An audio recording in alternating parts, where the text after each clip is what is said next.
Hello,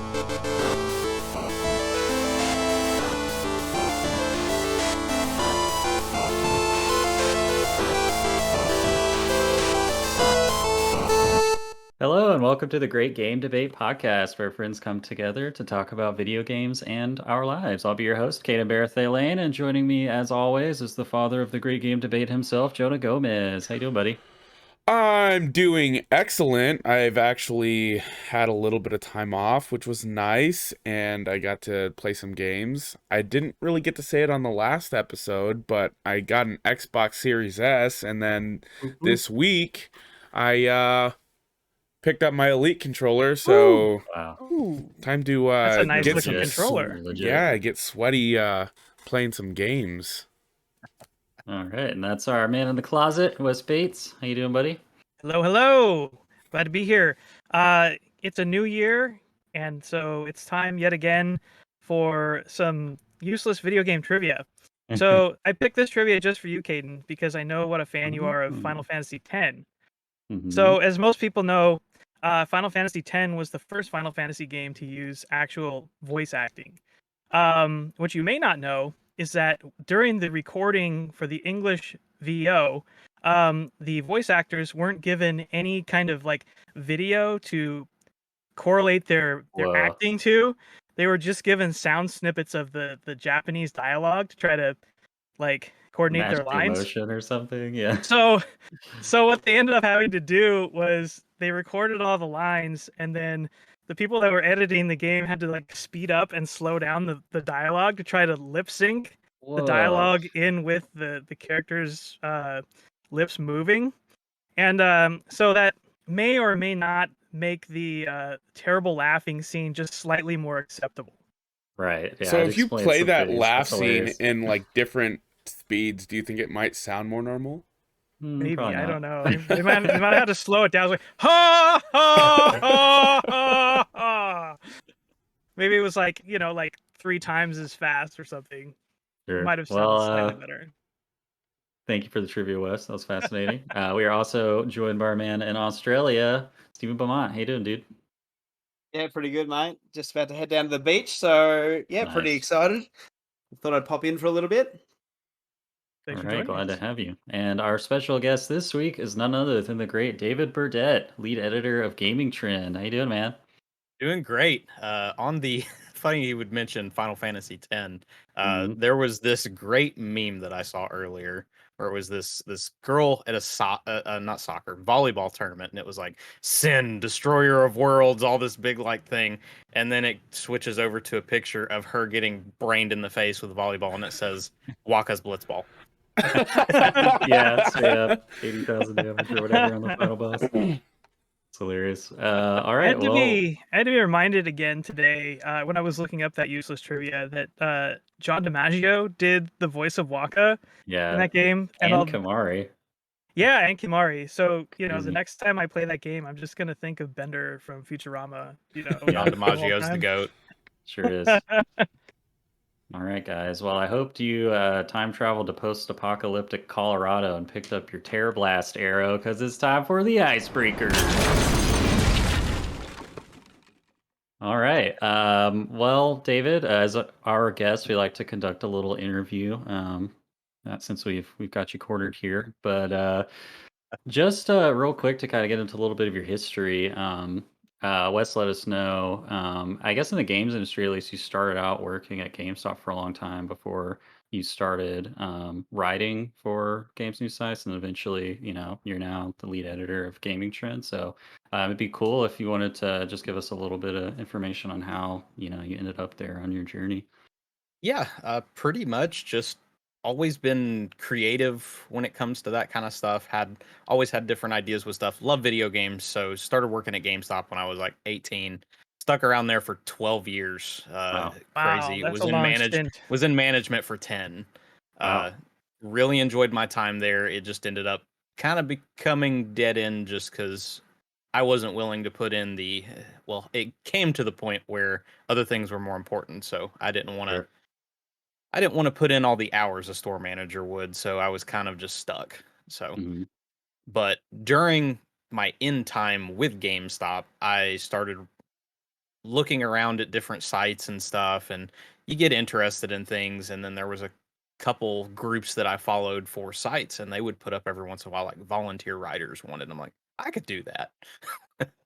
So Sure. jumped in, started writing a couple things, had some fun with one site, went to another site, and pretty much built their gaming place from the bottom. Like I actually Wow. had to figure out talking to PR, pitching that we had it was like a Walking Dead community that was huge. And I was Okay. pitching the fact that, hey, we've got a huge community and they're all about pop culture gaming. So pitched that and learned how to talk to PR people and whatnot. Came to Gaming Trend, which was a lot more of a bigger organization. We're on Metacritic, we're on OpenCritic, so people are looking to our reviews as to Sure. what we think of them when we score them. So just after a year there, ended up talking with the lead, with our editor in chief, Ron Burke, and he asked me, he was like, "Hey, man, you're doing a great job. I'm losing my lead editor to Avalanche Studios because went to be the community manager and asked me to be there." That's So, cool. uh, just I think as of next month, I'll have been there for an entire year as the lead editor, and we've Okay. had a whole lot of fun getting to talk about a lot of these sweet video games. Most recent one I reviewed was Sherlock Holmes Chapter 1, which I gave an 85 out of 100. Had a Okay. whole lot of fun with Nice. that. Open world Sherlock Holmes is awesome. I heard that Oh, game was okay. really good. Yeah, Yes. some good stuff about that. Well, I didn't realize you being in that position was so new. So congratulations. That's really awesome. Yeah. Thank you. I did see you guys just put up your Game of the Year awards list, Yes. and your Game of the Year was crowned Returnal, and I was wondering Yes. if is that your personal Game of the Year, or is that like a consensus, or? It is officially the website. Admittedly, Mhm. as the lead editor and working in tandem with my editor in chief, we kind of, let's put it this way, it's really hard to come to a consensus in a room with a bunch of people who have a bunch of different opinions on what their video Sure, games they like are. sure. And Yeah. as much as I love people, I'm not crowning certain games as game of the year. um, but that being said, we both came to the consensus. Just Returnal for me, it's just so next gen. Uh, Yeah. it's not. It may not be the best game I've played this year, but it is by far the most game that Hmm. left me feeling like this is next gen. This is what people need to aim at. What they did with the DualSense, just the opening scene when you feel the rain hitting the controller, and when you put that with a headset in tandem with the 3D audio, you're there. You're on Atropos. The action is fantastic. All of that. I mean, it's just fantastic. That's dope. It's awesome. Yeah, I can't wait to play that on my own. I still don't have a PS5, but Need to. it seems really cool. Um, I was digging through some of your articles too, and I saw you guys put out an article that you wrote where someone got to interview like the lead narrative designer for the game. Were you the person who actually was able to do that interview, or did you just write the Yeah, it article? was. Well, it was Oh, an cool. email interview, but I Mhm. actually wrote the questions and sent them over to our PR rep, who actually gave them to Gregory Loudon, who is the was the lead designer for Returnal. So that was a whole lot of fun getting to have someone answer the questions you have about Yeah. a big video game. There was one question on there that seemed really interesting to me. I don't know anything about the game, of course, really, because I haven't played it. But he mentioned that like the sound design for a specific like early game monster was like a clue to something going on with the narrative. Like, did you like go back and like check that? Like, is it like a I I weird do I do like? plan to go back. Yeah, I was like, what could that mean? It seems really interesting. The end of But this year has been insane building. mm, Like I actually coordinated all of our holiday guides this year. That wow, was intense because you're essentially telling people what they should buy at the yeah, end of the year, and you're having to coordinate all of the games.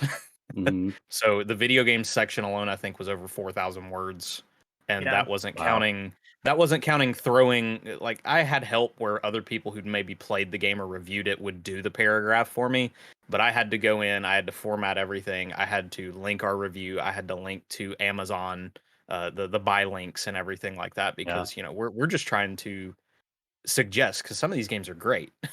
mhm, And we want to make sure that we're advertising for these companies who are so gracious to let us review their games.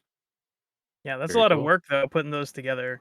I read Hmm. that Yep. one that I read the one that you did, and it was very good. Thank you. So Appreciate that. yeah, absolutely. Cool. Do any of you guys have any burning questions for David before we move on? I have one. It just came up just when you were talking about holiday guides and stuff. I think a lot of people have been pretty reductive about 2022, like in saying, "Oh yeah, it's a year of eights and stuff like that, and no masterpieces." 2022 or 2021? Josh, 2021. Who knows about 2022? I think 2022 is going to be a year of 2022, tens. I don't even want Um, to think about 2022 right now. Yeah. As a video game reviewer, oh my lord. Yeah. But yeah, like, what do you think of that reductive take? Because I personally think that if you averaged it out, like, it's nowhere near like the Shadow of Mordor, Dragon Quest Inquisition year. Like, it is so much more quality than that. Like, I think 2021 was great. I think it's like more like 8.5, and that doesn't sound like much, but that's like, if you average out all of the games, I think like the big hitters would be more like an 8.5, which is pretty freaking good. Yeah, the issue you run into, because there's been a bunch of good games this year. There's no other way to put it. The issue people have is they looked at what we could have had this year. And they're basing everything off of, this has been the most delays we've, as far as I know, if I'm remembering from what a colleague has said, this is the most delays we've ever seen from one specific year. So too many people are looking at, oh, well, I didn't get Horizon this year, so this year sucks. Yeah, it stinks. I mean, Horizon, can't wait for it. That's awesome. But that being said, Guardians of the Galaxy was a surprise hit. Absolutely love that. Returnal was great. Ratchet and Clank was great. Halo Infinite is great. I mean, we've gotten so many. The list can keep going because there are so many great games. It's just more the fact of your big AAA games. There's plenty that was missing, and people are looking too much into the delays of, oh, okay, this wasn't here, so the gear sucked. At least that's my opinion. I think part of it too is just that, like, there are so many insane like indie games that came out this year that are just incredible, and I think a lot of people just they're in the AAA space and not Death's Door. Anybody? Death's Door. Yeah. Heard of it? Absolutely. I gave it a 90 out of 100. So deserved. And that's the thing too. I think, especially because Returnal's niche, and even Metroid is like second tier Nintendo. Like, both Nintendo and Sony didn't have their big AAA number ones out this year, whereas Xbox had a pretty fantastic year with Psychonauts and Halo and stuff. But yeah, so like, I think possibly because the biggest play spaces are in the Sony and Nintendo camp at the moment, like the biggest chunk of the community. And they're probably the most vocal because they're very, fanboyish at the moment. Because obviously, Xbox is still very fanboyish, but they're a smaller chunk at the moment. Well, the fanboys are fanboys. Fanboy's gonna fanboy. I've learned that a long time ago. I can't say much. I had my manager get on to me when I was a lowly GA at GameStop because I trashed on Xbox pretty bad at that point. That was when I was like 19, though. Yeah, forgivable. So I've learned. I've grown. I have. Y'all saw. I've got my pretty. There you go. Master Chief Elite here. I'm right there with you, man. I'm right there with you. This is the Microsoft headset. Yeah. I mean, I am. Yeah. I will say it's just been really cool to, like, it feels like this year Xbox is really like gaining a lot of momentum. I've got like a 15-year-old brother, and traditionally he's been a Sony gamer, and I was just playing a game with him online before this recording, and he was telling me that he wants to get an Xbox and get rid of his PS4 for like Games Pass and stuff, and I was like, wow. So I mean, that was the whole reason why I bought that's the whole reason why I bought the 100%. Series S. Is it's my Game Pass machine, and then like I love it. I've gotten to play Forza, I've gotten to play Halo, I've gotten to play all these different games, and I got to dabble with Quantum Break. I have thoughts about that game. It's not near as good as oh god, what is that? What is? Don't get me started on stuff like Control. Yes, Control. I really loved Control. That's but like one of my favorite games. But I actually almost have every trophy for Control on PlayStation. Hell yeah! I think I still need a couple of the Alan Wake expansion ones. Yep. Mm-hmm. But yeah, Indies. It was actually Indies was the hardest area on our Game of the Year awards to actually figure out, because we had to condense it. I was like max of 6 on everywhere. Had the hardest time on indies because every time we got one indie in there, it was like, here's 2 other indies we could award. Yeah, 100%.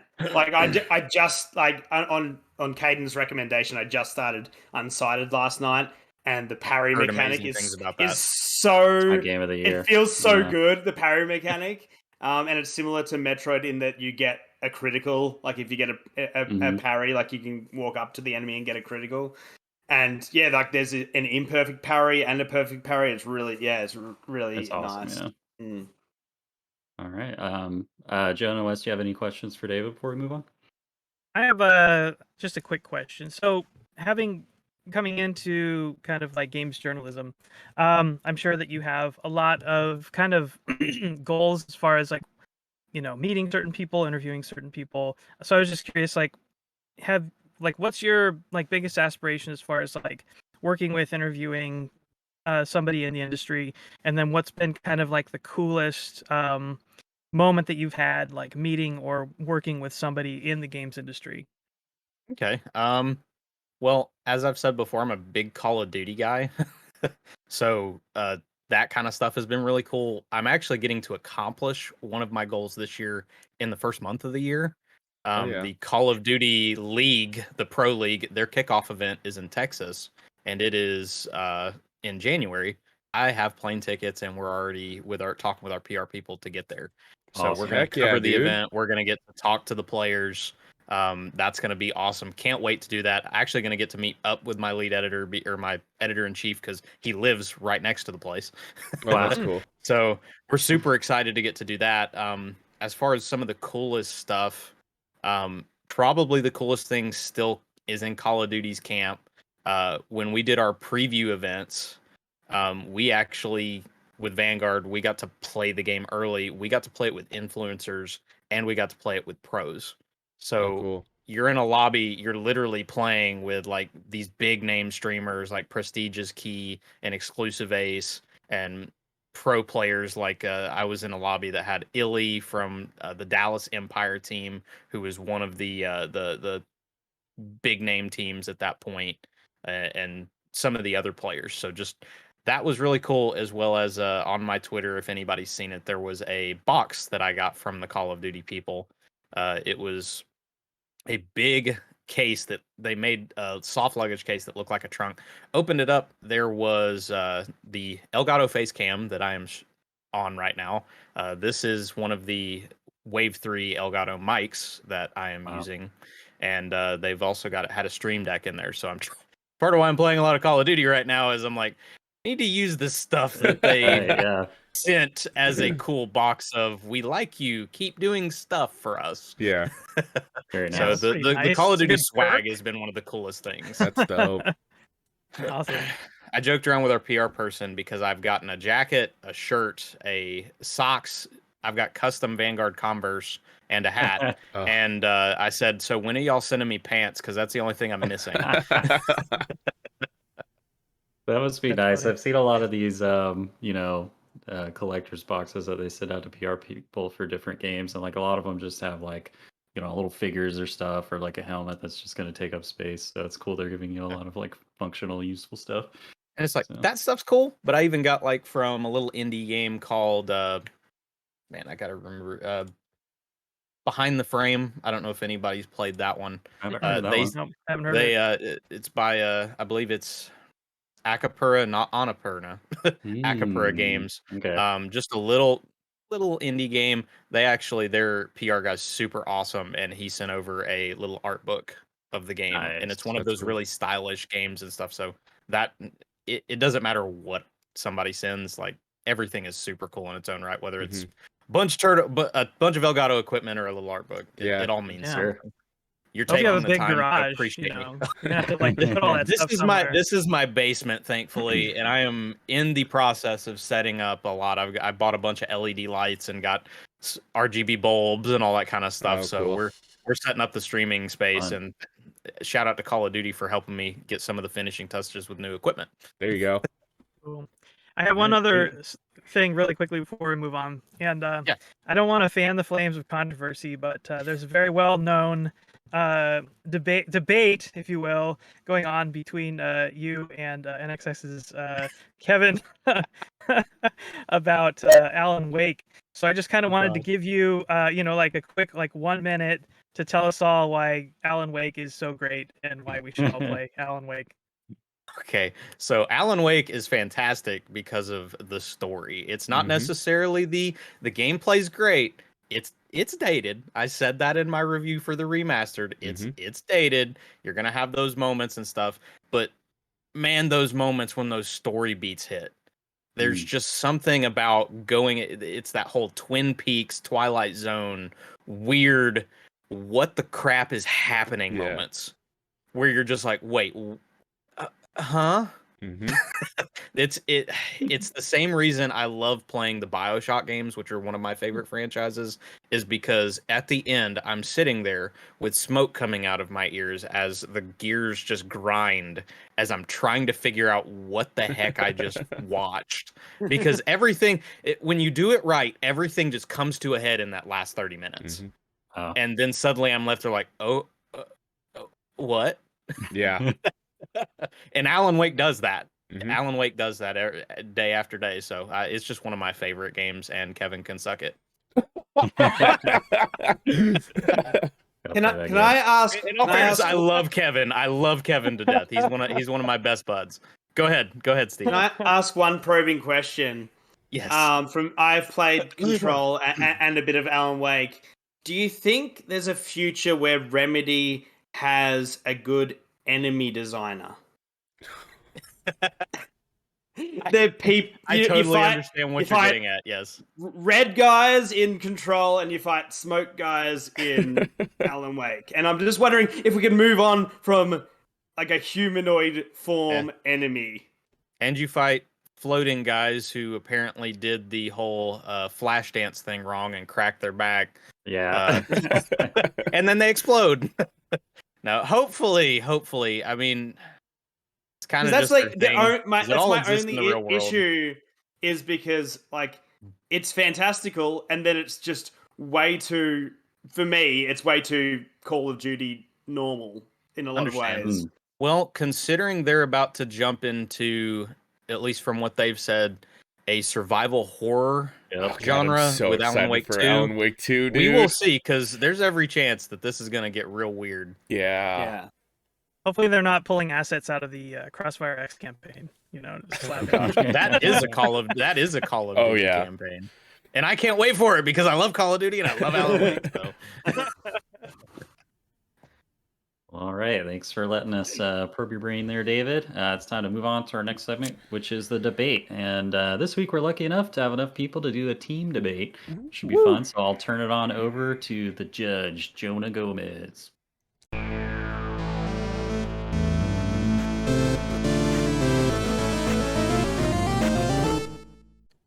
All right. Who is ready to debate? Me. I am.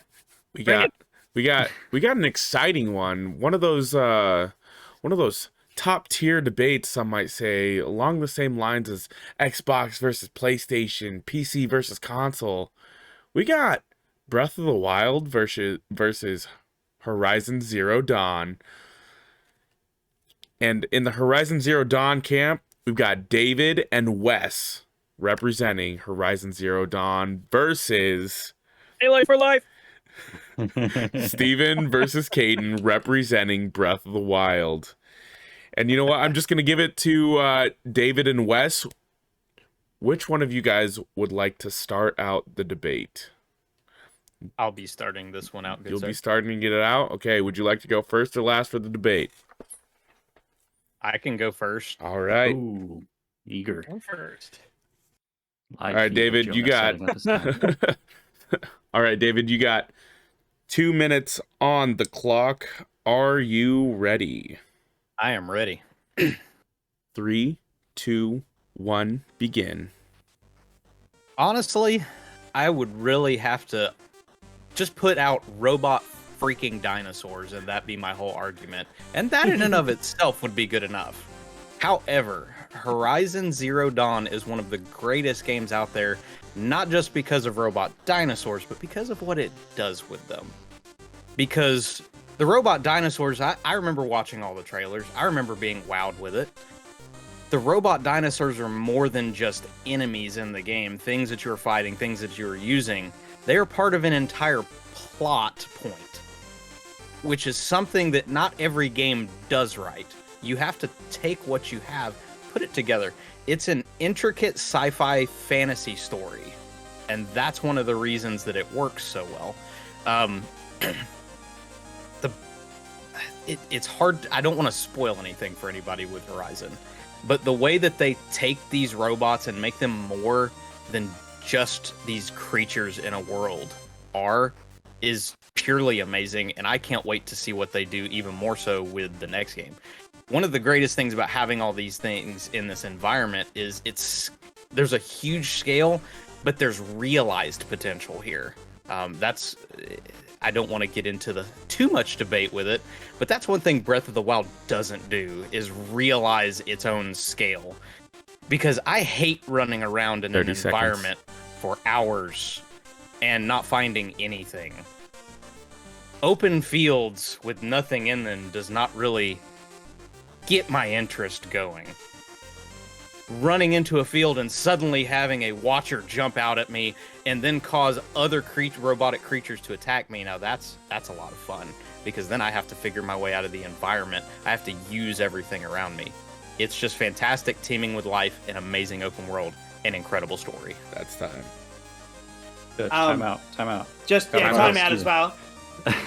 I was just gonna say for David, let's just say that spoilers are on the table for your closing, in case you want a coup de grace with the story. Okay, appreciate that. All right, Steven, I just need to huddle with you real quick. Just need to let you know, don't rise to the bait and get dragged into a rebuttal in the open statement. Leave it to me. Focus on the. All right. I got it. All right, Steven, 2 minutes on the clock. Ready, set, go. Let me take you on an epic adventure. Let me show you a world that is governed by the core tenets of magnetism, stasis, freezing, and awesome bombs and physics. This game, Breath of the Wild, took so much influence from everywhere that it could to make one of the greatest games of all time. From Portal, from survival games, from Ubisoft open world games, but then it made its own unique take on it. It stripped away all of the excess of question marks, and it made you experience an adventure. You would start out with a blank map. You would find a tower. The tower only shows you that section of the map and nothing more than that. Everything else is self-discovered. And everything is governed by these physics, puzzles. It's just so amazing what you can do. When you get out of the intro, you can just turn. You can see an old man down the road, and obviously, video game logic tells you to go see that old man, but you could just climb up a cliff behind you, pick up a stick, and go fight a bokoblin and die, because obviously that's what I instantly did. 30 because seconds. I thought, I'll try and take out a guy with a bokoblin. But then you go on this amazing adventure, going up mountains and finding someone who's looking for the love of their life. But it turns out when you look at the map and you zoom in, that they're on Heartbreak. They're on Heartbreak Lake, and they're never going to find their love because they're on the wrong mountain, or going into the desert and surfing and cross-dressing, and it's just epic. Anyway, That's time. Epic cross-dressing. All right, Wes, how are you feeling? You ready to get this rebuttal? I don't have any epic cross-dressing, but I'll do my best. Oh, okay. You got a lot of clothes in there. Maybe you can figure something out. This is my wife's title. All right. Yep. Let's go. 2 minutes on the clock. Ready, set, go. Okay, yeah. one of the biggest things or biggest flaws that I have with Breath of the Wild against Horizon is the lack of a general plot line or story. You wake up in Breath of the Wild, an old man tells you, you've been asleep for 1,000 years or 100 years, and you have to defeat the evil that's taken over the castle. Okay, why is there an evil that took over the castle? Where did it come from? Why have it, eventually you do find out, I guess, why you were asleep, but generally there's no, like, original or interesting plot to be found. You get a couple of flashbacks with Zelda crying in Link's lap a few times, and that's basically it. You're just kind of left to your own, and at the end of the game, you save the princess, and that's it. That's really all you get. And then Nintendo sells you an additional game that's supposed to flesh things out, but it's actually in an alternate timeline, and it's not actually canon to what actually happened. Anyway, but Horizon, on the other hand, has an excellent story. It's original, it's deep, there's twists and turns, it's fascinating, you'll be surprised. It has an actual, like, interesting protagonist. Link is a blank slate in this game. There's nothing interesting about Link. Link has zero personality. Aloy has a fantastic personality. She's one of the most original characters to come out in the video game space in 30 seconds. Pretty much at any point. Horizon also has, like, exceptionally better combat. You can't, like, in Breath of the Wild, you can't count on anything because all of your weapons break. You can't get good with any one weapon because you can never count on any weapons. In this game, you can tether the enemies down. You can blow off pieces of their armor. You can pick them apart with your bow. You can set traps and snares. You can even hack them to turn them against each other. It's wonderful. Time. Oh, buddy. Also, I just want to call just a slight yellow card on Wes for bringing up a Koei Tecmo game in his argument, because it has nothing to do with what we're talking about. Hey, you called me on a technical. It's been noted. It'll be noted, I suppose. All right. Okay, fine. They sold us a motorcycle. All right, Caden, how you feeling? You feeling hot and spicy? Let's do it. All right. He looks hot and spicy. Ooh. 2 minutes on the clock. 3, 2, 1, debate. All right, here's the thing. No one's denying that Horizon Zero Dawn has perhaps some of the best combat that's ever been designed. But that makes it an incredible action game, not an incredible open world game. Breath of the Wild, on the other hand, is probably the most incredible open world that's ever been devised. If you look up physics sandbox in the dictionary, it just says Breath of the Wild. I don't think that the open world in Horizon Zero Dawn necessarily serves it. I think they may be better served by going the way of, like, Evil Within 2 or something and having smaller, bespoke environments. Like, everybody's got to go through the same main story quests in the same order in that game. You have to go, the open world's separated into chunks that you're going to go through in the same order. You don't have the option to go to them in the order that you want. And I still remember all my brothers and I playing Breath of the Wild when it came out, and I followed the breadcrumbs to Zora's Domain in Breath of the Wild, and by the time I got over to the desert, I had, like, my ice rod or whatever where I could resist the desert heat, no problem. But my brother went to the Gerudo Desert first with no equipment, and he's literally having to, in the daylight, walk in the actual real cast shadows of the sun being cast from, like, cliffs and plateaus to avoid the heat, and I take personal offense to the implication that Breath of the Wild has an empty, boring open world. That game 30 seconds. You stand on a hilltop and you look in any direction, and there's any number of landmarks. There's a ruined Coliseum here. There's a giant mountain with a rift in it over here. There's a lake with a dragon floating in it over here. There's a mountain at nighttime over here with a strange glowing light, and your mind's racing with possibilities of where you want to go. The game is about adventure and exploration and questing, and the combat's secondary. And I love Breath of the Wild. Time. Nicely done.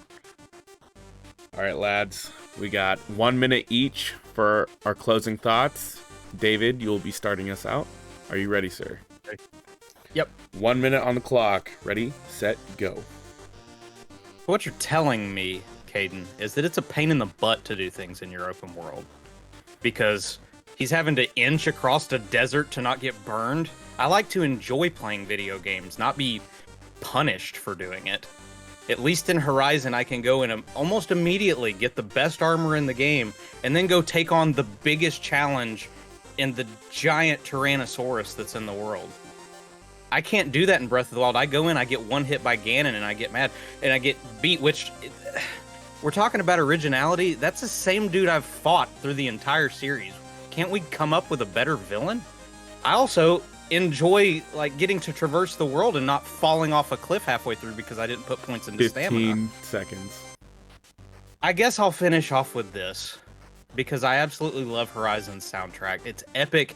It presents the scale while Breath of the Wild sounds like a one-armed guy playing a 3-key piano. Oh, man. That's awesome. Wes, you got 1 minute on the clock. If I could drop this mic, I'd drop it. All right. 1 minute on the clock. Ready, set, debate. So one thing that Horizon has over Breath of the Wild and spades is enemy design. Horizon has over 25 unique different enemies. They all have their own specific attacks. They all have their specific ways that you can fight them and pick them apart. You can blow weapons off of them to use back against them. And you really have to learn those fights. It's almost like a Monster Hunter game in that regard. Zelda has bokoblins, skeletons, Lizalfos.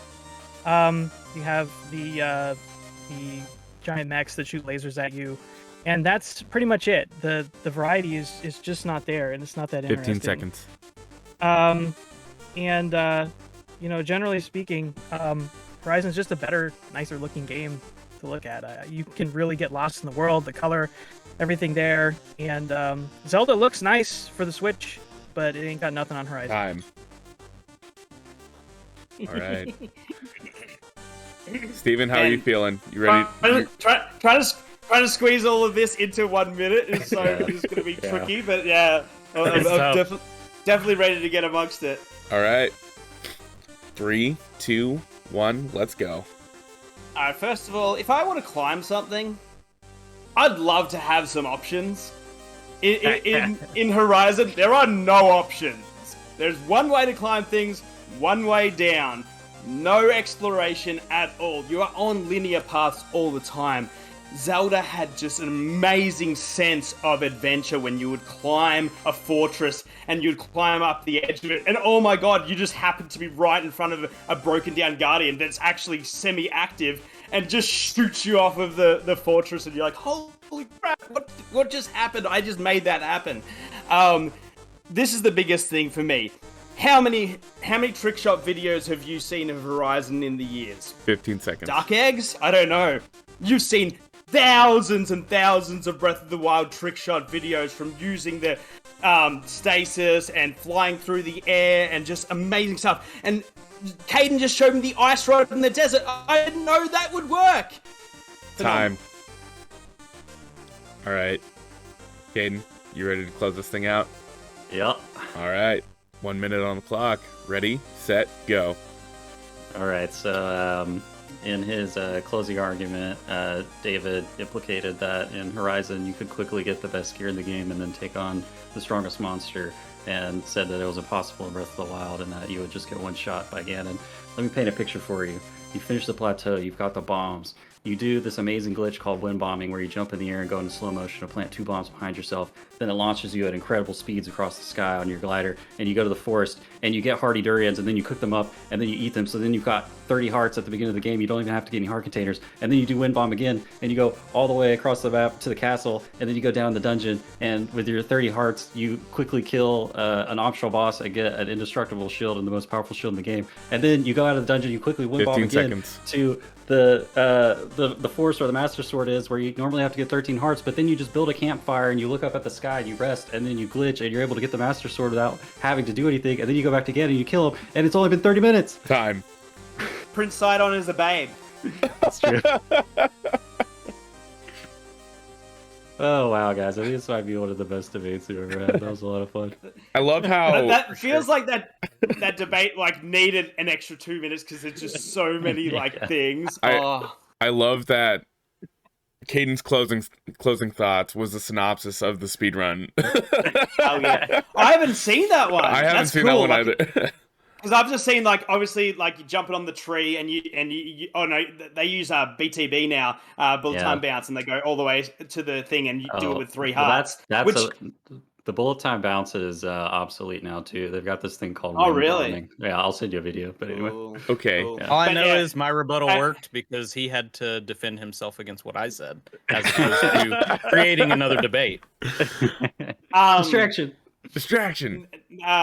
Obviously this is outside of the thing, but we didn't talk about boss fights, so these don't count as any of my arguments. But like Thunderblight and like all of the blights and stuff are really good boss This battles. feels like cheating. One thing that no, these aren't. We're Can we do this after? Stop. I'm just. Isn't it finished? Yeah, I still need to. We got to do the judging first. I still need Take to off your judge. headphones. I'm just saying. Pick up your But headphones. the final You gotta boss listen to this. is super disappointing in Horizon.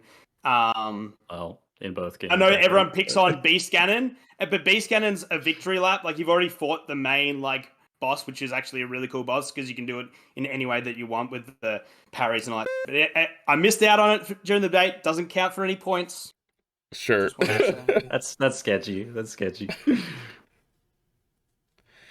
Anyway, On that note, then any boss I want to choose for Horizon can be the final boss if we're not counting final bosses. So All right, the debate's over. Debate's over. okay.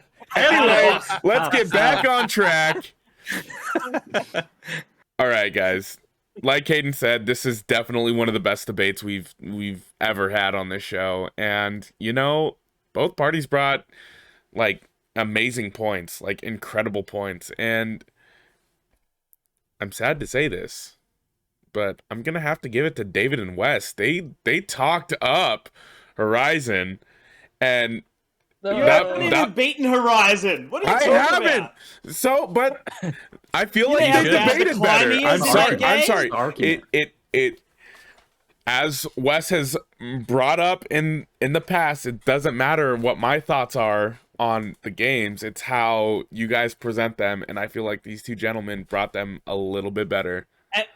And also, it's disingenuous to say you can get the best armor when you have to get like 6 cores or whatever. And again, you aren't able to access those 6 cores at the start of the game, so you actually lied in that statement. Someone's getting a little salty. Let's try to be sportsmanlike here.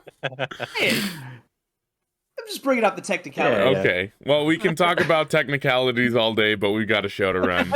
So, to go on to ease Steven's pain, to go on about our last debate, I sadly lost 6-9. Steven, you are the winner of the Tony Hawk right. versus Jet Set Radio debate. Hey, you You got meant to 6 say- though. That was. You meant to say nice after saying 69. It's not a blowout by any Sorry, it was a means, so- 6.9, not a 69. yeah. Anyway, that's the debate, folks. I'll send it back to you, Caden. All right. And as usual, our disclaimer that we all like both these games a lot, and I'm sure are all Absolutely. highly anticipating Yeah. both the sequels. It's No shade. yeah, you're just debating 2 great games. Yeah. The ending of Horizon is phenomenal. Like, I just wish it didn't take 45 hours to get there. But it's absolutely phenomenal. I wish I could say Alright, the are same we, thing about Breath of the Wild. And I love that Are we- game. Are we ready for a break, guys? Yeah. Should we break before we go? All right, break.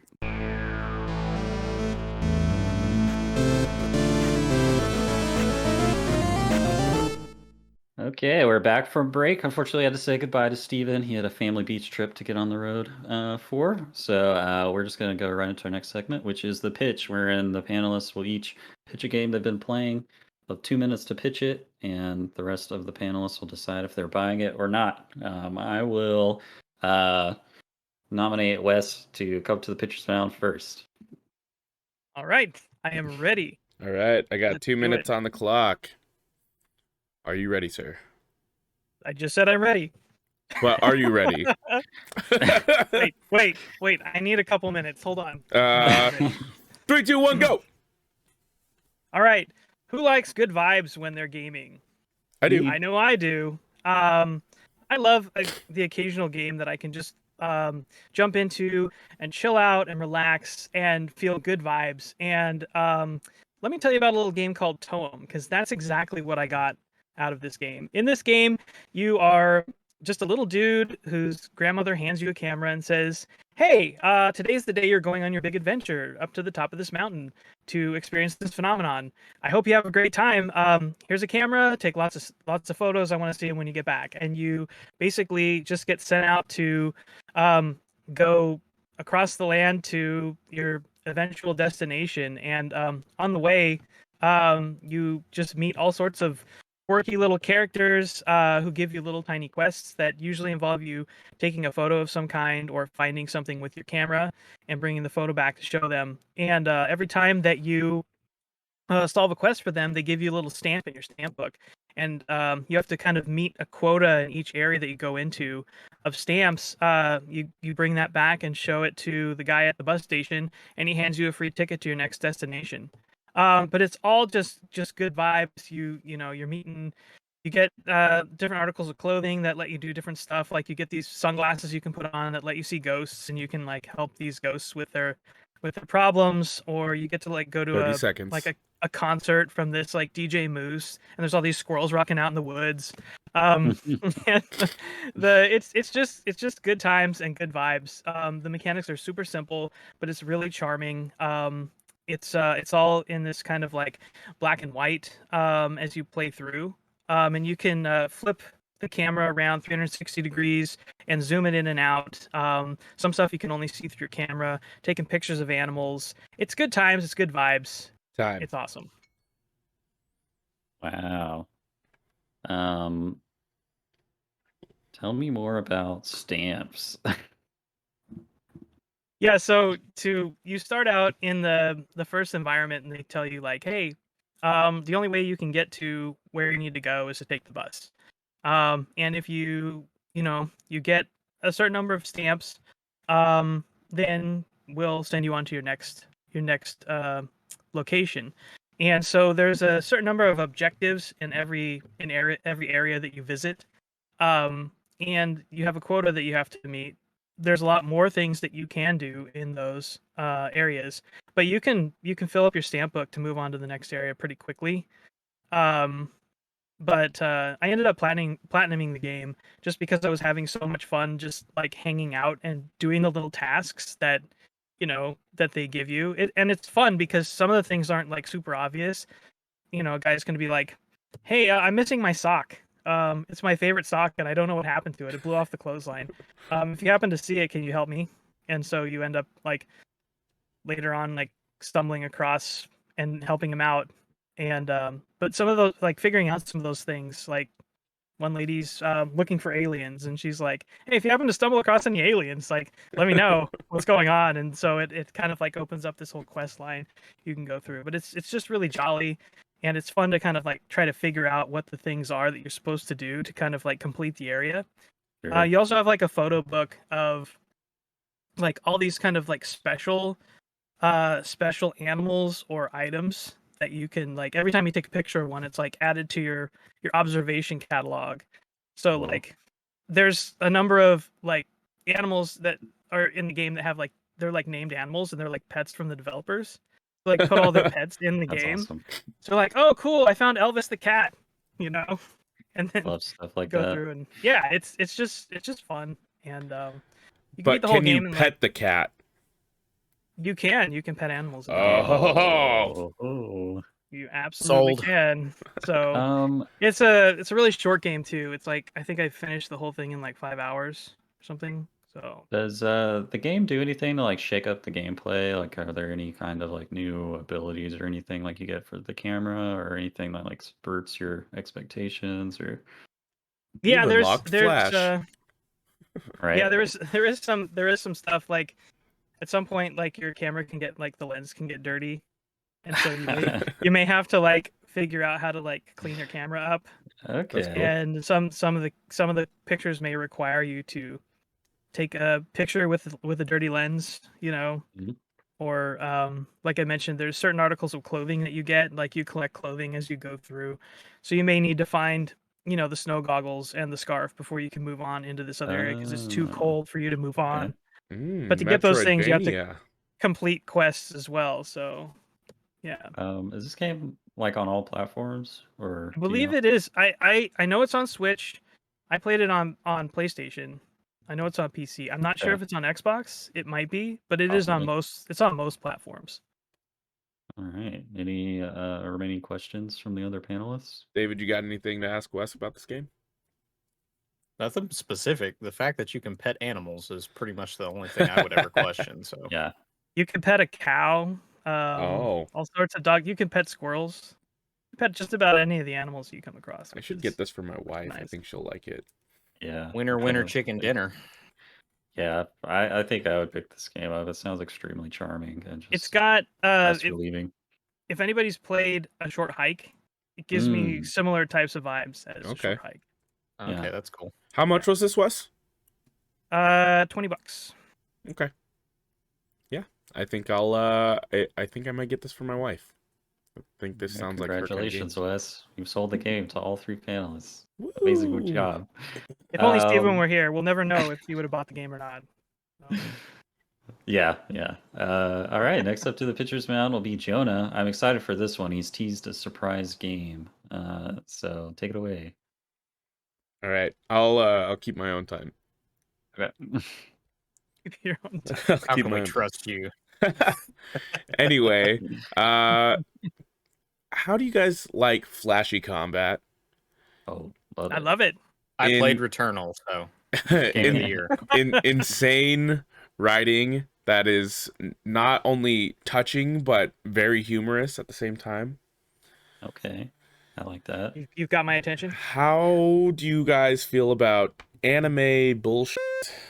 Oh, love it. When it Okay, Tell me guzzle it by more. the gallon.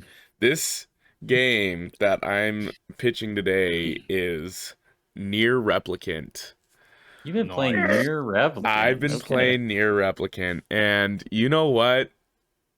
The banter between the party that you've got is so incredible. Like my favorite part of this game is Grimoire Vice, which is your book that floats around. And if you've played Nier Automata, it plays very similar.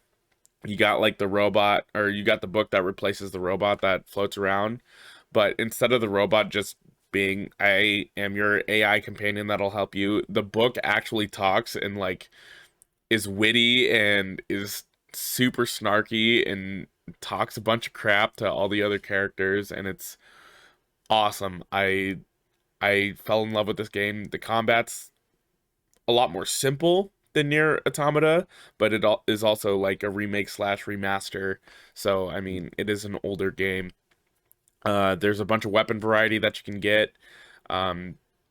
The character models and writing have been fantastic. I love the gameplay. I wish the enemy design was a little bit more thought out, but I got to the first ending and I'm gonna continue playing. Well, because you have to, because all of those games, the first ending isn't really the first ending. Yeah. Is that your 2 minutes? Yeah, that was my 2 minutes.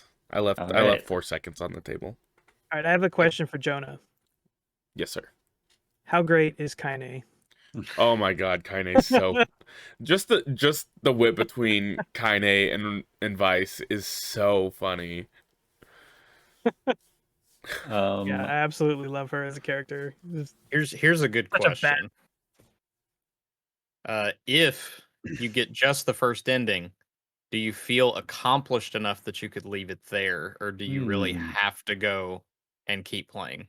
Like right now, if you've only got the first ending, do you feel accomplished and done?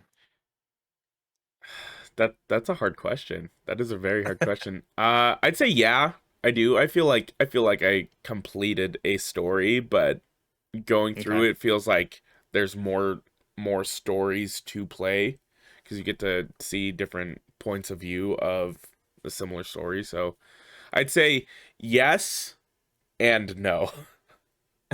I ask that as someone who has no time half the time to play games for leisure. Dude, me too. Tell me about boss battles. Dude, there's some pretty solid boss battles. That being said, when I played Automata, I started it on normal and then I just bumped it down to easy so I could just play more casually, and that's what I did with this one is I just played it on casually.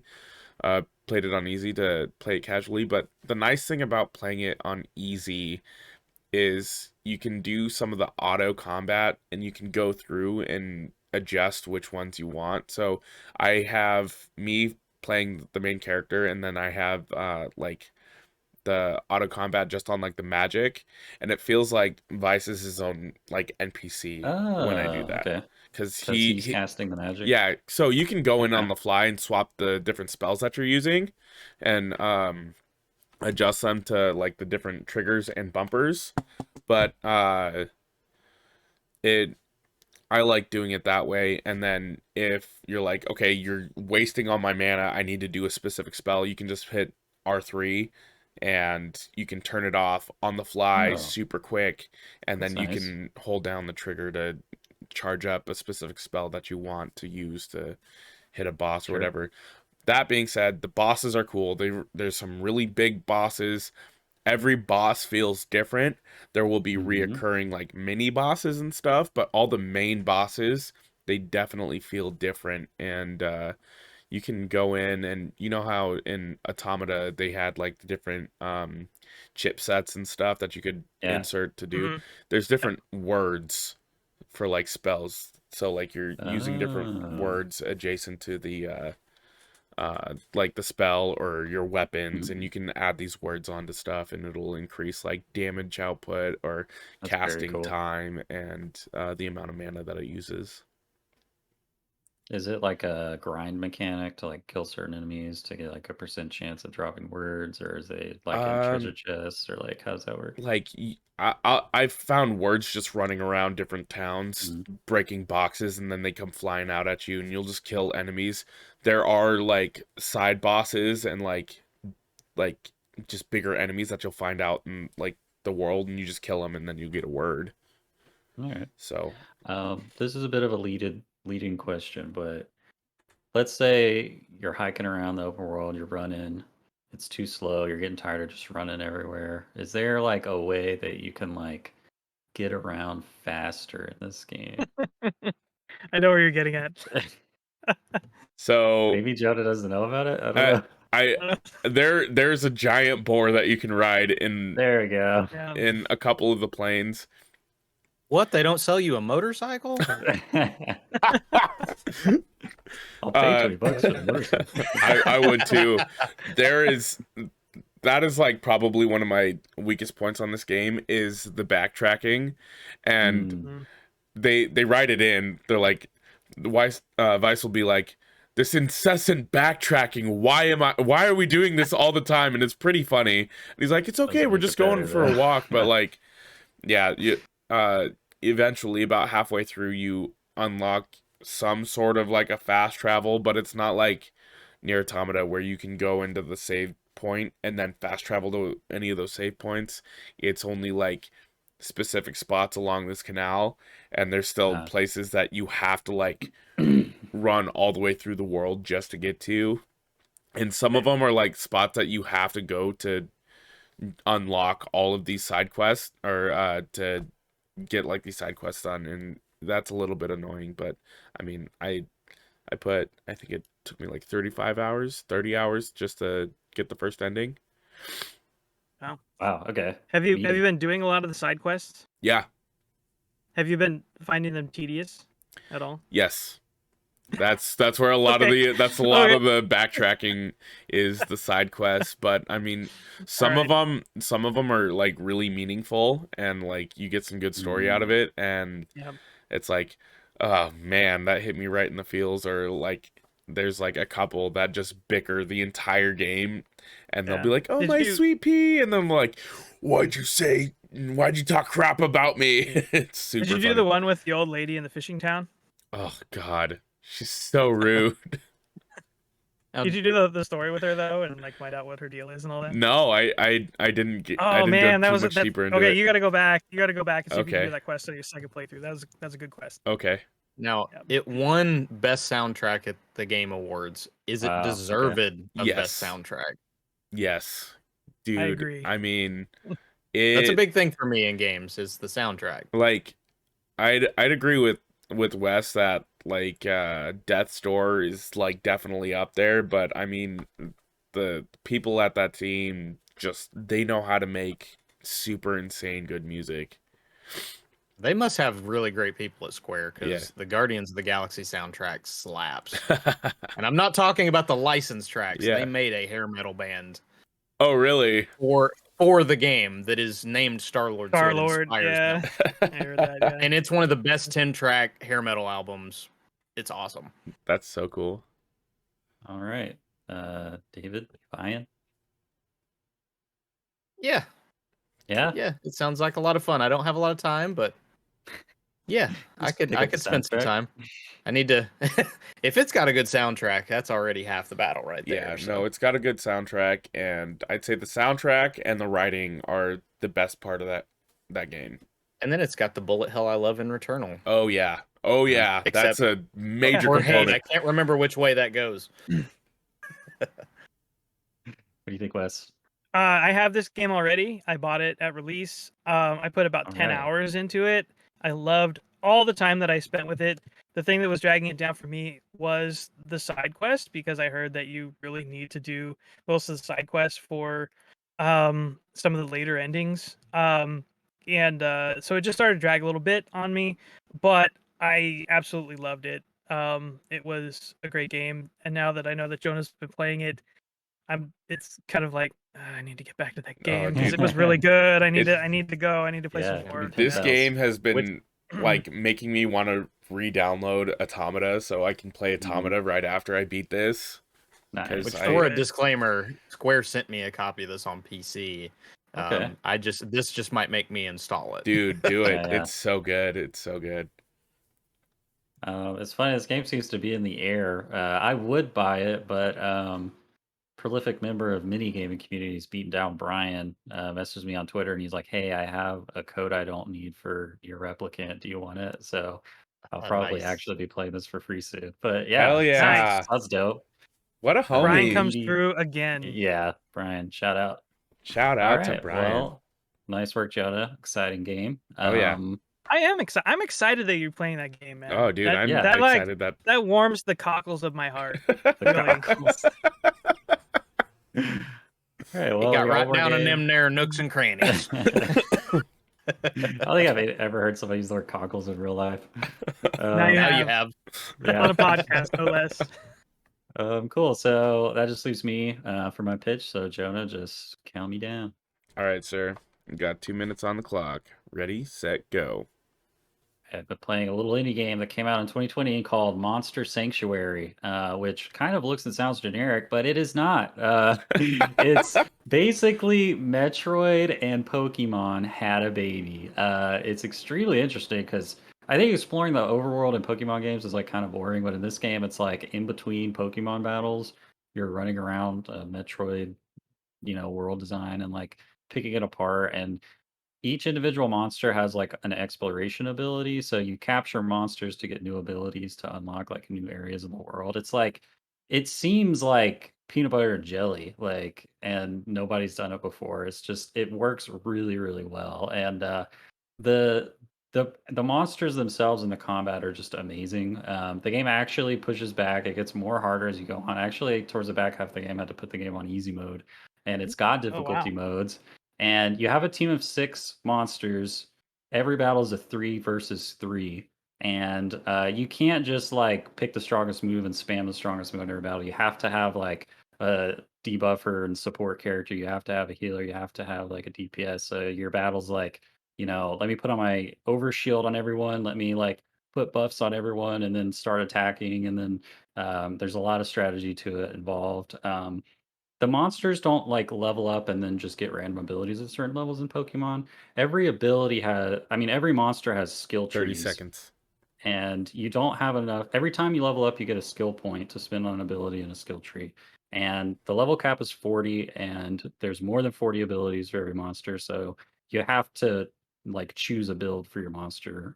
You're not going to be able to get all of the abilities for the monster, and it's really fascinating. Every monster has like kind of like a support or healer role or like a damage role, and you could even have like multiples of the same monster in your party and like have them fill their different roles, and they feel like completely different monsters. Time. There are monster evolutions. Okay, Sorry, I didn't give you a countdown. I got lost in your you're good. pitch. So I want to jump in with a question here. So I've seen this game before. The Mhm. aesthetics of this game and the Metroidvania elements really appeal to me. Oh, yeah. The thing that kind of holds me back, or that I'm curious about more so, is the battles. So are the Mhm. battles they're all kind of turn-based battles, a la Pokemon, in that same way? So how does that Yeah. work? You're on a side-scrolling field.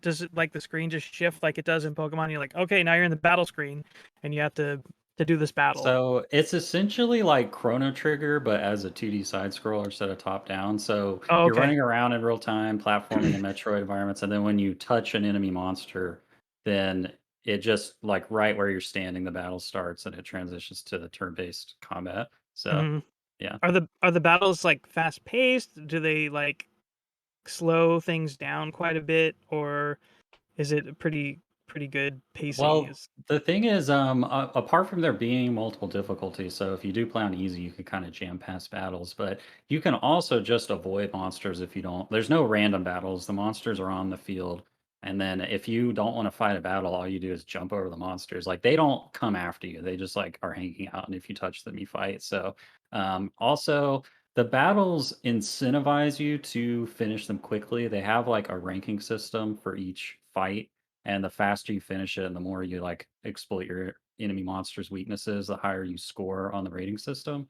And then the higher the rating is, you get a higher drop rate on like rare items and Hmm. eggs for the monsters. So there's just like a lot of mechanics like synergizing there. And like, even though it can take longer if you want to fight all the monsters to get through an area, I just found myself fighting all the monsters on purpose and not skipping battles because I enjoy the combat so much. And like the dopamine of getting rare drops or the possibility of getting a monster egg or leveling up your monster and getting a skill point for a new ability was just like too much dopamine. Like I had to do all the battles. So but yeah, you could skip the battles if you want. So Okay, cool. So does this game kind of it? I don't know. How's the exploration in this game? Because you said it's like Metroidvania. mm. Are you is the exploration like as good as like something like Hollow Knight or even Ori? I think where those two games surpass Monster Sanctuary is just literally like how beautiful the environments are. Like Mm-hmm. this game has a really basic pixel art style, that's like serviceable, and those games are just literally works of art. So, but in terms of the actual mechanics and gameplay of the exploration, I think, well, really good, but I think Ori like takes the cake there, like the insane, different traversal abilities that you get. But in this Okay. game, you still do, you eventually unlock a double jump, and then you can capture flying monsters that will carry you and allow you to glide. Okay. There's like monsters you can get that smash certain blocks to open new environments. There's like dark caves, and you have to get monsters like a firefly monster that emits light so that you can see in the dark cave. So there's lots of really cool like mechanics for the monster exploration abilities, but so yeah, it's not like reaching the heights of like something like Ori and the Will of the Wisps, but I still think it's really fun and does a lot of cool things. So So are you're getting these monsters to do these mhm. tasks. Are you just getting these monsters to do these tasks, or are they actually good for like combat and stuff? So this is probably like the highest praise I can give the game. Like no matter what monsters I have on my party, I always feel like I'm missing out because all the monsters are so interesting and have so many cool abilities, and individual monsters have like abilities that are unique to them. And it's like every time I get a new monster, I'm like, oh, I just want to have this monster in my party, but I can only have six. But that's another area where the game shines. It takes a lot of like the crap, in my opinion, out of Pokemon. Like it doesn't have things like IVs and EVs. So every single monster, every individual monster of the same type is exactly the same. Like you don't have to worry about grinding and like birthing eggs like over and over again trying to get a monster with like perfect stats or whatever. And the game lets you respec your skill points at any time. It generously provides you, and you can even buy as many if you want, these items called level badges. So if you just spin a level badge on a monster, it's like a rare candy in Pokemon. Okay. And Bumps it them up. just, yeah, it can put any monster up to one level lower than your highest level monster. So also, when you hatch a monster from an egg, its level is dictated by how far you are in the game. So if you're like at the end of the game and Oh, you hatch that's an egg, you're not nice. getting a level 1 monster, you're getting like a level 36 monster. So the game just is removing all barriers to experimentation That's nice. with the system. So at any time, if you get a new monster that you think is cool, you just swap it in, throw some level badges on it, it's good to go. It's not like, oh, let me go grind for 2 hours to get them up to the same level as the rest of my party. So So say Nice. say you hatch a new monster and it Mhm. does come out at level 36. Do you have those 36 skill points that you can put in? yes. Oh, that's Yeah. cool. That's And cool. then one other thing I have to say, they've got this really cool mechanic called shifting in this game. So every single monster has like a stronger version of itself. And there's two types. There's the dark and light shifted version of it. And you have to get a special item that's rare in the world to shift your monster. And when you shift it, you pick if you want it light or dark shifted. And it gives it bonuses to certain of its stats that are different for whether or not it's dark or light shifted, and it gives it like a special, really powerful passive ability that's different for if it's dark or light shifted. So on top of like building your monster in terms of its skill trees, you also have to like, decide if you want the light or dark shifted version of it. And it's just so cool. It's so cool.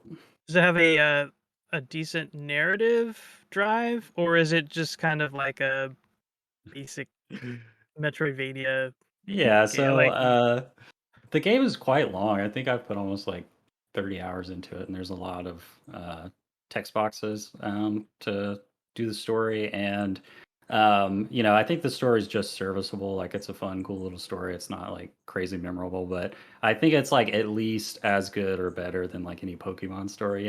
Like just a general Well, rundown that's is a low bar. I mean, come yeah. on. So the setup is the Monster Sanctuary is a place that's existed. Apparently, there was like an apocalypse in the past that destroyed most of like the surface of the planet, and the Monster Sanctuary is like the last bastion of humanity, and they've learned to coexist with the monsters. And there's a second group called the Alchemists that are interested in leaving the Monster Sanctuary and like disturbing the remnants of the past and unlocking technology that they shouldn't that caused the apocalypse. So these two factions are clashing, and there's things like your starter monster is a special monster called a spectral familiar, which is like a guide for these four families that are like the four like main pillars of the monster sanctuary, and the alchemists are trying to Okay. steal the spectral familiars from Oh, your rivals and It stuff. sounds like So there's enough meat on that bone yeah, to yeah, make it yeah, interesting. So you're yeah. So saying the elite right on. four is in this game. So that's the cool thing about this game. You do get challenged a lot by other monster tamers, for different reasons. And every time you fight another monster tamer, they always have a full party of 6 monsters that are all different, and they're using a different strategy. And you might have to swap monsters in and out, or respec your monsters for different skills to be able to handle them. And it's not like, oh, I've got 3 Geodudes. So that's really what, yeah, towards the end of the game, these monster tamer battles, I had to like turn the difficulty down because I was just getting my ass kicked. So yeah, the game pushes back. Okay. Pokemon done right. That's what you're saying. I mean, I literally am telling you right now, this is the Pokemon game that every adult Pokemon fan who's been complaining about Pokemon for the last 20 years wants. Like, this is the game. Like, buy it, go play it. It's $15. Wait. Like, Is there a monster similar to Golduck? I actually can't think of a duck monster, so minus 0.1 points off the score for that, I guess. All right, So, let's decide. David, are you gonna pick this game up? Give it a shot. Maybe on a sale on this one, and mm, only because of the fact of it's not in my wheelhouse like a lot right. of other games can be. Yeah. It goes on I sale for like $5 believe all the this is time. on Game Pass. Oh, okay. There you go. Let me, If it's on Game Pass, I'll play it. Mhm. it's I can't pull up Game Pass right now. It's not on my taskbar. That's where it has to be the double. I'll buy it on sale or play it on Game Pass. Yeah, I believe it's Yeah, on that's a Game good- Pass. That's a good a good addition to our normal buy on sale thing. So Yeah, it's like buy, don't buy, or Game Pass. I'll say I am intrigued by this game. I'm still not sure about the battling piece of it. Mm. The Metroidvania stuff sounds great. So I think I will also see. I'd say like Game Pass, but this sounds like a Switch game to me. So I Yeah, I'm think playing on the Switch. I It's would need to been play a it on blast. Switch also. So Yeah. I'm gonna check it. What's the price on this game, by the way? I think it's like $15, and I got it on that's sale not for bad. Man, $5 15? on the That's not Switch. that bad. It's all 20, right. it's 20 20. actually, Okay, gotcha. but it's on sale right now for $7 On There you go. Switch? on I don't know about Switch, but on Xbox and on Steam it is. So it could be on. Oh. If it's on Switch, Mhm. it could be on sale for that. Oh, I'll have to check. So I'm Yeah. tempted. You've tempted me. All I'll say right. that much. David, did you see if it was on Game Pass or not? It is from what it looks like. Okay. Yeah. I might take a look at it since it's on Game Pass. Got 3 babies. Let's go. Yeah, it's on Game Pass. Then I'll definitely check it out. I don't know if it's only PC or Xbox, so. I believe Either way. seeing it on Xbox when I was flipping through last night. So I will add to this. Has nothing to do with Monster Sanctuary, but just a little nod to Jonah and to Caden. Caden, yesterday I bought Inscription, and Jonah 2 days ago Hey. I bought Oxenfree. So Woo! Effective. you sold me on. You guys each sold me on those games. Hell yeah! All right. Congrats. Cool. Well, I guess we'll move on to our next segment, the game. So I'll pass it over to our game master, Wes Bates.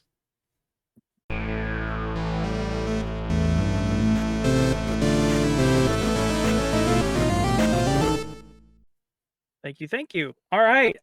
So we're returning to an old favorite. Not 20 questions. We're going to be playing Jonah's favorite game. Woo! This is our word association game. We played it a couple of months back. So what I'm gonna do is I'm going to give you a list of words from fairly vague moving to very specific. Basically like from a vague word to like a word that could only be associated with one game. You can use, like, for an example, one of the ones that we did with the last game. Oh if you God, got I don't one. even remember what You could they do were. the Hitman one, I guess. That's one. I don't remember what all those were. You got it on the first word. I know. The first word You said like the tie first or word something. was no, it was suit. Oh, that's what it was. And you got it immediately. The final word. right. The final word was bald. I think it was 47. Maybe. That would have been specific. But anyway, so your job is to try to guess first, what the game is. All right. Do you want us to that call I'm out our referring name to. to buzz in? Ideally, yes. Okay. Let me just grab something. I got to keep score here, so I got to snag my little piece of paper. Ooh. I'm I'm my pen's ready. Not working. I'm so ready. You guys are going down. I like the Competitive spirits coming out. yeah. Jonah's getting aggressive now. Oh yeah. Let's go. Sorry. All right. Okay. I'm ready. You guys ready? Let's do this. All right. Here's the first one. Boy. Jonah. God of War. Oh, sorry. I cheated. Disqualified. God of War. Go ahead. God of No. War. I wouldn't have been that obvious. Oh, it's not? Command. Good man. It's command. Oh, command. Companion. Cat. Cat. You said Bird. cat or hat? I said Okay, cat. bird. Okay. And then bird? Bird. The hell is Huh. this? Last word. Trico. Jonah. Oh, Caden. Dang it. Jonah said it first. Oh God, it's The Last Guardian? Blascardi. Okay. There I it knew is. it. I knew it, and then it was like crap. I have no idea what the name of this game is. Right. I knew exactly what it was. Maybe that one was a little too vague. No. All right, let's try the next Makes one. sense in Hey, retrospect. Catbird. I mean, makes Yeah. sense to me now. Once you said Trico. Yeah. All right, next one. Sky. Cat. Cat skin. Raven. Falling. Oh, Caden. Yep. Gravity Rush. Gravity Rush. Is the name. Love that game. Nice. Good job. Right. Schools. Engineer. Ship. Caden. Yep. Dead Space. It's Dead Space. Oh, nice. Nice. Good job. The last two words were space and horror. All right, here we go. Katana. Stylish. Sexy. David, Go ahead, David. Ghost to Tsushima. No, it's not Ghost of Tsushima, but I'm glad that you Really think that sexy. that's a sexy game. Yeah. Well, I was thinking you were going on the whole walking into the bath section. Nope, wasn't going there. I mean, he's not wrong. I mean, those are some cheeks, but Oh, yeah. Double cheeked up in the spa. Android. Jonah, Go ahead. Nier Automata. That's it. Nice. I would have I was been thinking disappointed Element if you didn't If I didn't Nier get it. Automata. Yeah, Sexy Android. the last word was Yorha. There you go. All right, here we go. Bloody. Rebellion. David, Yes. Sniper Elite. No. Darn I it. think you're on the right. Rebellion. You're on the right track. Sci-fi. Hmm. Nazi. David, Jonah. Go ahead, David. Wolfenstein. It is Wolfenstein. Nice. Nice. Last clue was Blazkowicz. What's sad is I went with Sniper Elite because Rebellion's the name of the studio. Oh. That's so good. It is close. You get to shoot Hitler in both games, so. Yep. Wow. All I didn't right. realize it was that close. Did you know? Here's a fun trivia thing. In Sniper Elite, when you look like the way that they give you like some of the stuff, if you shoot Hitler in Testicles. the lower region, he only has one. Oh, really? I did not know that. Yeah. Since that's I've the never- rumor. I've never played those games. That's funny though. That's great. All right, here we go. Seattle. Jonah. David, Go ahead, Jonah. The Last of Us Part 2. It's not The Last of Us Part 2. Bait. That's bait. do I get the chance then? Oh yeah. If you want, yeah, you can What? guess. Infamous, Second Son. That's it. You got it. Oh, nice, One of my dude. favorite games. One of my favorite games. Yeah, I hope they're working on it. The other clues were graffiti, smoke, neon, and superpowers. Nice. Wow, that was like ultra instinct guess. That was amazing. Yeah. He jumps off the flipping needle. I Yeah. mean, Yeah. All right, here we go. Sheep. Hmm. Flying. Fire. David, Go ahead, David. Spyro. That's Spyro. Oh, The nice. sheep. The fire gave it away. Yeah. Mhm. Oh, it makes Last ones sense. were Headbutt and Dragon. Good job. Nice. All right, here we go. Brawling. Zany. Mini games. Japan. Jonah. Go ahead. Yakuza. It is. Yakuza. Nice. Duh. All right. Good job. A few more left. Here we go. Spooky. Ghost. Flashlight. David, Yes. Alan Wake. Not Alan Wake. Jonah. Figured I'd try. Go ahead, Jonah. Luigi's Mansion. It's Luigi's Mansion. Nice, there you go. Ah, Honestly, I thought it was wrong. I thought I was wrong. dang. Last two were Vacuum and Plumber. I would have done it. Here we go. Samurai. Fate. Futuristic. Told you. Technological. David? Go ahead, David. Ghost Runner? No. Oh, dude, that was a good guess. Yeah. Buggy. David. David, go ahead. Can I go again? David. If you called it out, Caden got it. Hayden got it. Did I get it Okay. first? Yep. Cyberpunk. It's Yeah. Cyberpunk. Too easy. Well, I mean. Too you easy. said- Too you said easy. Buggy. The last If clue. I was- would have waited till Buggy, Yeah, I would have had it. All right, here we go. Two more. Post-apocalyptic. Come in. Angels. Demons. Jonah. Go ahead. Damn it, what is this game? Darksiders. It's Darksiders. Yes! Oh, man, I was As gonna soon say as you- shouldn't have got my as soon as 10 you cents. chimed in, yeah. I had it as soon as you chimed in. Dang. Nice job. Last one. Designing. Bugs. Hayden. Yes. Animal Crossing. Animal Crossing. Happy Home Designer. No, that's not it. I'll give it to you. You got it. You got it. I'll give it to you. I was overthinking it. Is it New Horizons though? It's New Horizons. Yeah. Yeah. Last sentence were, if you had waited for Island, then you would have gotten Yeah. it. No problem. And then DIY and Tom Nook were the last. Mm. That's cool. So, good job. You guys did really well with that. Woo! Final score. David in third with 3. Caden in second with 4. Jonah taking it for the second time with 5 points. Nice. The man knows his word association. I'll take the Congratulations. fact that I got Seattle. Yeah, Yeah. Yeah, no, that was- dude, that that was- was that was good. the highlight. That was good. As soon as I said, The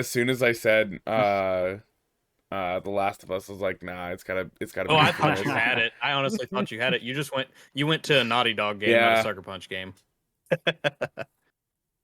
All right. Well, thanks a ton, Wes, for putting those games together. You know, it takes some time and effort on your part, and it's much appreciated. But that brings us to the end of the podcast, fellas. We made it. So we'll just go around real quick for our final thoughts. So our guests will let you go first, David. Just literally anything you want to talk about or anything you'd like to plug. It's your final Well, thoughts. More or less, if you want to check out what I've got going on, if you go to gamingtrend.com, that is where we post all of our reviews, news, all that fun stuff, as well as if you want to follow me on Twitter, it's at SplitEnd89.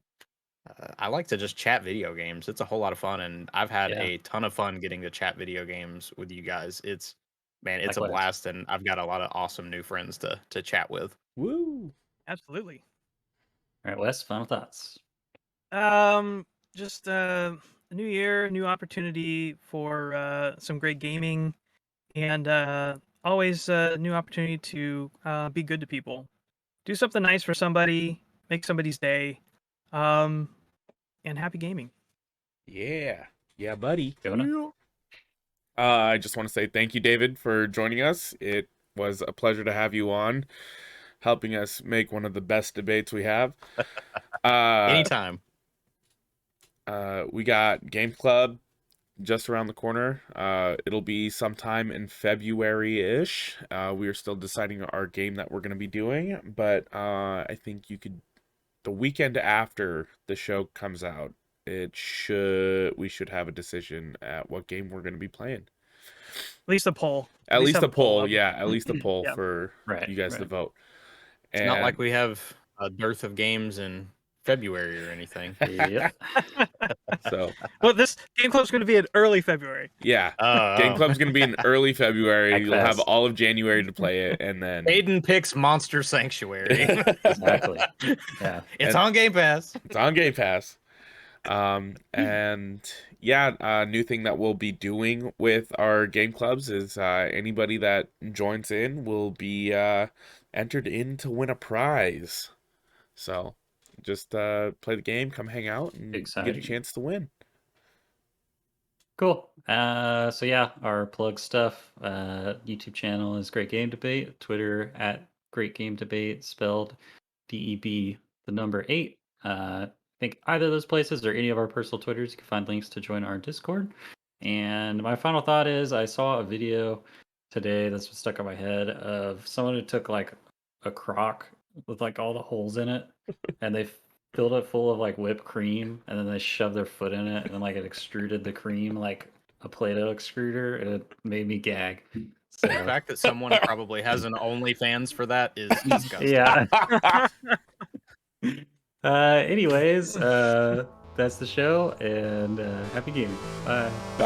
Happy gaming.